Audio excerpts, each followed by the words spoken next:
Coming from AutoCAD, you are no doubt familiar with the explode command. Explode is used frequently in AutoCAD to accomplish various goals. When you import a CAD file into Revit, there is an option to explode the file. Its results are similar to exploding a block in AutoCAD. In general, this tool is typically avoided by most Revit users. In this movie, we'll discuss the tool and why it's typically avoided and under what rare circumstances it would be considered acceptable. So I'm in a file here called Explode. I'm looking at a floor plan that's been linked in, and the first thing you want to know about Explode is that when you have a linked file, you cannot explode it. So when I select this, notice that the Explode option is grayed out. That right there is one of the reasons why a lot of CAD and BIM managers will actually recommend using Link CAD exclusively, because it eliminates the temptation to explode by simply not having it be available. But let's press on and scroll down here on the project browser and locate under drafting views this detail view. Here I have an imported CAD file, and because it's an import, it can be exploded. So you'll notice here that that button is available, but before I click on it, I want to show you a couple things so that we understand a little bit about why we want to typically avoid this. One of the main reasons we want to avoid exploding CAD files is it tends to junk up your Revit project with lots of extraneous types and items that are not needed by the file. This will serve to cause confusion to the users coming after you in the file. It will tend to balloon the size of the file, and in some cases can even introduce corruption. So for all of those reasons, we typically try and avoid this command wherever possible. But let me show you some of the items that I'm talking about. If I go to the Manage tab and we look under Additional Settings, we've got lots of things that can be configured here. Among those are things like the line styles. If I look at line styles and I expand this, I've got the default list of line styles here. These are the ones that are created by Revit when you first create the file. The ones with the little brackets are built in. Those are always there. And then the ones down here can actually be customized, but you can see it's a pretty limited list. We've got hidden lines, medium lines, wide lines. Let's cancel out of there.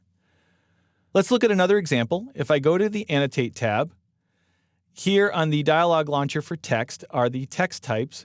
Now this list is even more compact than the line styles list. There's only 2 text types currently in the file. We've got 1/4 inch Arial and 3/32 inch Arial. So let me cancel that. Now you may be able to figure out where I'm going with this. When I select this file and I click the Explode button, what that does is what you might expect. It breaks the CAD file up into pieces. Now, the pieces that it breaks it up into are really just simple lines. You can see here that when I click on these are nothing more than lines here, because even when you explode it, Revit doesn't have the ability to somehow magically convert this into proper model object categories. So it just comes up with line objects that match what the drawing looked like. And as you can see over here under line style, this is the same list that we looked at a moment ago on the Manage tab. There's all the built-in styles there, but notice all these new line styles that got added to the file that all start with the prefix A. Those came from the layers in the CAD file. So every layer in the CAD file got converted to a line style, which again, you may or may not want. The same has happened to the text. Notice when I select a piece of text here, and if I open up the drop down here, here's the 2 types that we had to start with, but now we've got all these other ones that have the name AutoCAD in front of them. So you're going to get lots of additional types and styles and items that load up the file and again can increase file size and potentially inhibit performance. Notice here that some parts of this detail are still selected as an import symbol. Well, just like in AutoCAD, you can nest one block inside of another.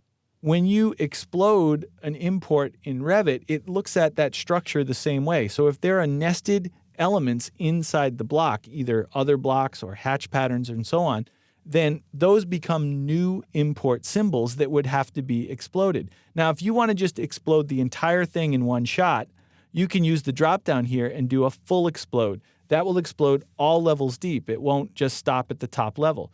If I explode this guy, here's another downside to exploding something like a hatch. It's not going to stay a hatch.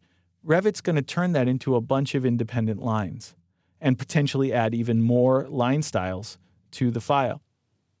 For all of those reasons, I hope you can see that exploding is not necessarily ideal.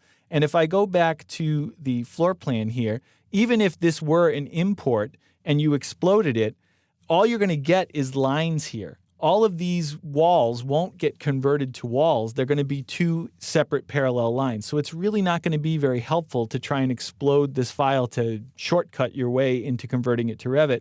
The better way to convert it to Revit is to use the techniques that we talked about in the Convert movie.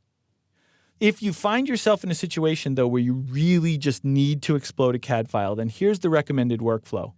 First, go into Revit and create a brand new empty project.